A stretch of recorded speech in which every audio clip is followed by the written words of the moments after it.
Why relationships break so fast, the hidden crisis no one talks about. We live in a world where love burns fast and burns out even faster. People fall in love overnight and then vanish just as quickly. Why? In this raw and emotionally charged episode of the Stoic Quotient, we go deep beneath the surface, into psychology, emotional chaos, and illusions that destroy modern relationships. But more importantly, we show how grounding yourself in true Stoic principles, not the commercialized version of Stoicism that glorifies control and Machoism, but the real Stoicism as it was intended to be used, can become your greatest weapon for love that lasts. Welcome to the Stoic Quotient, where we break illusion, expose the truth, and awaken the fire in your soul. This is not just another talk about love. This is the revolution of the heart, because in a world that's forgotten what connection even means, we dare to remember. Why relationships burn out so quickly? We live in a swipe-left culture. Love is now a highlight reel. Commitment, optional, ghosting, common. People come together at lightning speed, but disappear just as fast. Why? Because most relationships aren't built on the truth. They're built on projection, on fantasy, on loneliness disguised as love. You don't meet the real person. You meet the idea of them, and they meet the role they hope you'll play. Until reality creeps in, until silence replaces texting, until the mask slips. We rush in to escape ourselves, and run away the moment we see too much of the other. It's not love we fear, it's being seen, the illusion of instant intimacy. In this era of hyperconnection, we've lost the art of depth. We think vulnerability means oversharing online. We think chemistry means destiny. We confuse attraction with alignment. We mistake emotional chaos for passion. But intimacy isn't chaos, it's clarity. And most people haven't built the inner foundation for it. We want to be loved for who we are, but we don't even know who that is. So we show up with wounds, disguised as needs, and we beg the other person to fix what we refuse to face in ourselves. That's not love, that's codependence, that's trauma bonding, that's emotional outsourcing. Why people come together so quickly? It's not love that brings people together overnight. It's unresolved wounds, loneliness, escapism. It's the fantasy of being saved, the lie that someone else will make you whole. And when reality sets in, when the illusion shatters, we call it incompatibility. But it was never compatibility. It was coping. We don't fall in love. We fall into roles. Roles we were conditioned to seek. Roles we saw modeled. Roles that feel familiar, even when they're unhealthy.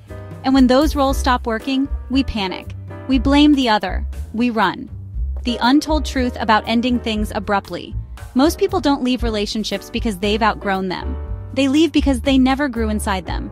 They didn't build the inner muscles required for love, communication, presence, patience, truth. They confuse peace with boredom, honesty with attack, depth with discomfort. So they sabotage, or they ghost, because staying means facing parts of themselves they're not ready to meet. What relationships are meant to teach you. Love is not a reward, it's a mirror. A sacred mirror that shows you where you're still wounded, where you haven't forgiven, where you still hide. But instead of learning, we blame the mirror. We break the mirror, and we go searching for another, hoping this time we won't have to face ourselves. But you always will, because love, real love, is not about escaping pain. It's about healing through it, together. Why most people aren't ready for true connection? Because true connection requires you to be fully seen, without masks, without armor, without scripts. And that level of rawness? It terrifies people. They've been taught to perform, not to be present. They've been taught to control, not to surrender. They've been taught to impress, not to connect. So, they chase the high of the new, because the new people don't know their shadows yet. And the moment those shadows come out, they run. How Stoic principles become your anchor in love. Here's where it changes. Not through a new partner, not through a better app, but through you, through inner mastery, through Stoic alignment, through becoming the grounded, rooted version of yourself that love can actually thrive within. When Stoicism becomes your anchor, this is what shifts. You stop reacting, you start responding, you learn to pause, to reflect, to choose your words from clarity, not chaos. You stop blaming and start owning.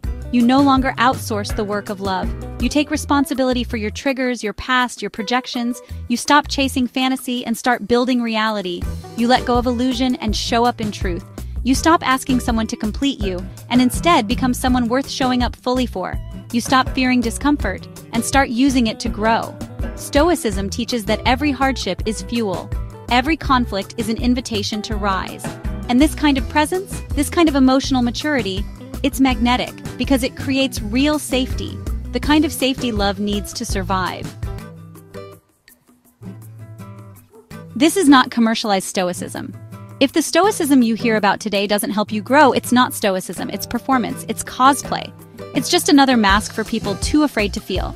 Real stoicism isn't a cold detachment dressed in mantras. It's not about flexing emotional control to feel superior. And it's definitely not the shallow alpha energy you see being sold as masculinity. Real stoicism? It's not about escaping your emotions. It's about learning to hold them without being held hostage by them. It's emotional responsibility. It's spiritual maturity. It's the courage to face what hurts without numbing, escaping, or blaming. Commercialized stoicism teaches you how to look strong. True stoicism teaches you how to become unshakable, not by turning to stone, but by rooting in truth. By becoming so honest with yourself, so centered in virtue, that no storm can take you away from who you are. Because strength isn't the absence of feeling, it's the presence of awareness. The willingness to feel without crumbling, to lead without dominating, to love without control. If stoicism isn't making you softer in strength, wider in wisdom, deeper in love, then it's missing the mark. We're not here to mimic dead philosophers. We're here to embody what they died trying to teach. Not control, not detachment, but clarity, presence, liberation. This is not commercialized stoicism. This is the revolution of the soul. The albatross of trauma bonding. And here's the hidden thread that keeps so many tied to love that hurts: trauma bonding. The emotional addiction that forms when pain and love become entangled. When chemistry is forged not from soul recognition, but from shared wounds. And when do those bonds break? It doesn't feel like healing. It feels like death, like withdrawal, like losing a part of yourself. That's why so many go back, even when it hurts, even when they know better. Because the pain has become familiar, because chaos feels like home. But every time you return to a trauma-bonded connection, you weaken your spirit, you betray the part of you that longs for peace, and you reinforce the lie that love must hurt to be real. But it's not love you're missing. It's the illusion of safety you found in suffering. Breaking free from trauma bonding is not easy, but with the grounding of stoic clarity, with the courage to sit with discomfort instead of running back to it, you reclaim your power, you dissolve the illusion, and you make space for a love that heals, not haunts. So if you're tired of the cycles, tired of pretending, tired of losing love that could have lasted, it's time to go deeper, to unlearn the lies, to rebuild from truth, to anchor in clarity, to rise in love, not just fall. A revolution of the soul, a home for the ones who dare to love differently. Subscribe, share, reflect. Because this time, we don't run from love, we rise through it. Subscribe, share, and hit the notification bell for the next episode. Thanks for watching the Stoic Quotient, where ancient strength meets modern life.